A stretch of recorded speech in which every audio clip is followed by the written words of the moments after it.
And so if he were to be released by the Eagles, I think that would be a guy that the Jets would be interested. Otherwise, you're looking at, Eric Bieniemy, Brian Daboll, guys like Arthur Smith in Tennessee. They happen to be all offensive guys, but those type of guys, a coordinator guy. A guy to watch in college is Matt Campbell from Iowa State. The Jets were interested in him 2 years ago, and I think he'd be on their list again. So, Rich, say everything comes to fruition, the Jets don't win a game, they end up getting the first pick in the draft.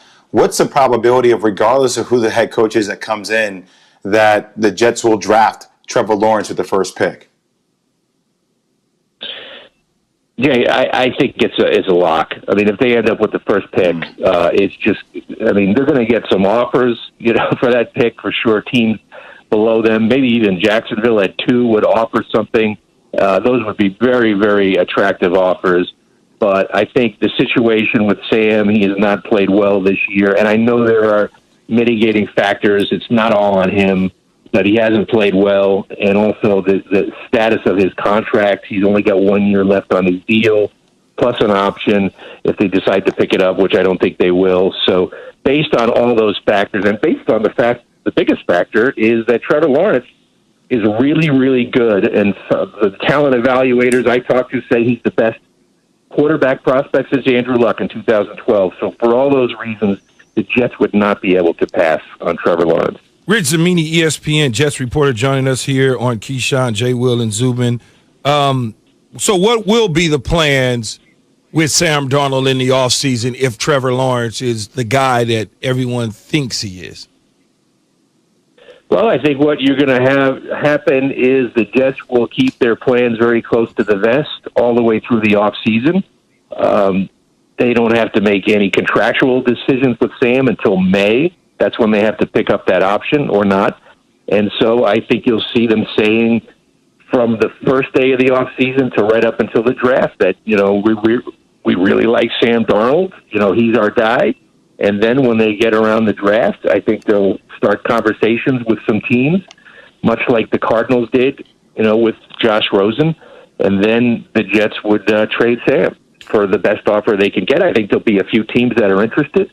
They try to get the best they can for him and then draft Trevor Lawrence. Is there any scenario that you see, much like several years ago when they had like Hackenberg and Teddy Bridgewater and all these quarterbacks, is there any scenario that you see both of them on the roster after, better yet, after the draft?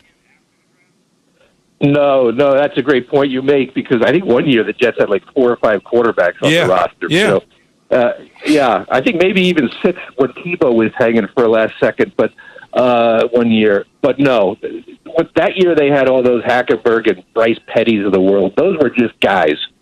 Trevor would be the guy, and they wouldn't be able to. Once the draft passes, then Sam's trade value declines, and salary cap wise, Sam's going to be about $10 million on the cap, and that'd be cap space that could be spent elsewhere. So no, I don't think there's much of a chance that those two would be around together. Mm-hmm. And, of course, not much of a chance, as Rich said, that Adam Gase will remain head coach here after 3 weeks. And you just wonder why he was hired in the first place after a 23-25 record in Miami, with the Jets getting an up-close and personal look twice a year. Rich, thank you very much. All right, thanks, guys. Have a good one. Rich. Just to reiterate that, he started with a 10-win season, did Adam Gase, then went 6 wins, 7 wins, 7 wins, 23-25, and then hung on with the job in the division. Just let that settle in for 1 second. All right, Key, you've said this before. Sam Darnold, yes, he's struggling, and he doesn't have any weapons. But if Trevor Lawrence comes in there and he's devoid of weapons, how much different might it be? Well, I think they got the money. They've got some draft picks.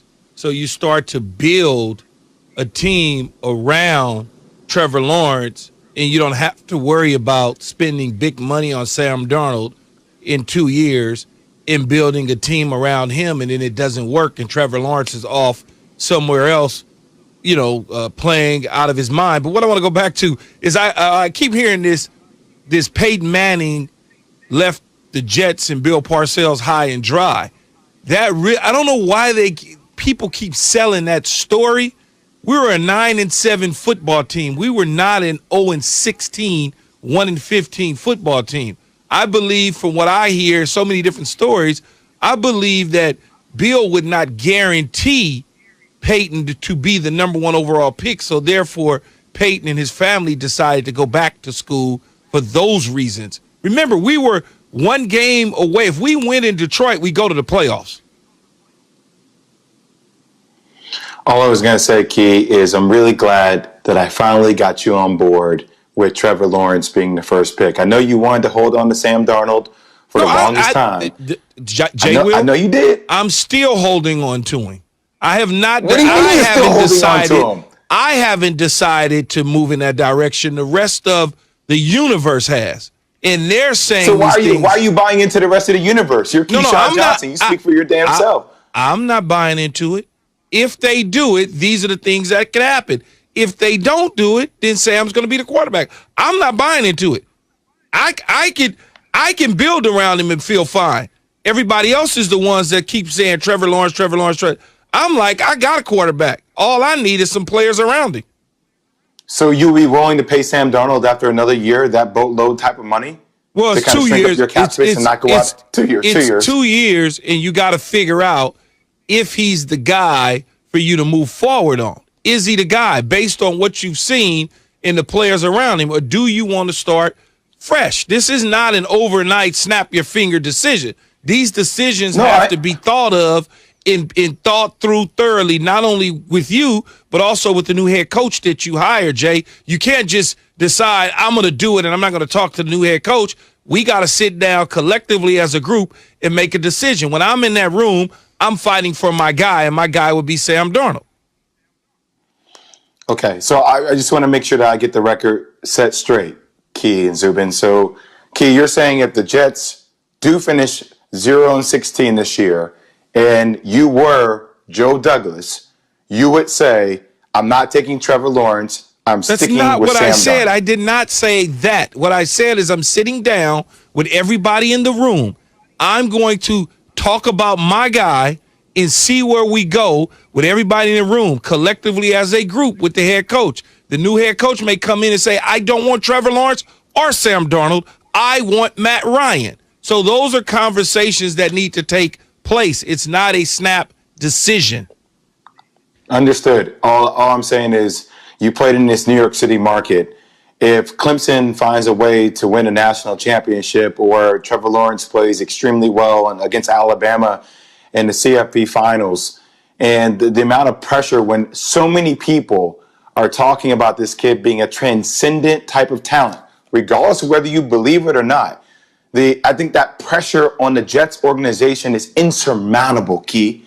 It's insurmountable. And I know that Sam Darnold might be the guy, or a new head coach might come in, but if Trevor Lawrence goes somewhere else and explodes and has a year like Joe Burrow has had before he got injured with Cincinnati, then that's a horrible kind of stain on the resume for any new head coach or GM, even Joe Douglas moving past it. I just feel like it's a lock that Trevor Lawrence will be a Jet when it's all said and done. I really do. Last thing I would mention, Peyton Manning, Key, comes full circle. You mentioned his role with the Jets in '97 and Parcells and what it may have meant. Peyton Manning was a huge reason that Adam Gase got the Jets job. The great reference, it's the best reference you can have on your resume at Gase's introductory presser, saying of Manning and his relationship, quote, when we met each other, it was really who's going to be the first one to break, who will outwork who. He appreciates hard work and what's going to go nose to nose with him and mentally try to challenge each other. That was something I really enjoyed. Peyton can do no wrong, unless it was this recommendation of Adam Gase. How did that work out, huh? Yeah, everyone gets a mulligan, right? As we saw Peyton play golf last month, on television. Let's go from A to Z.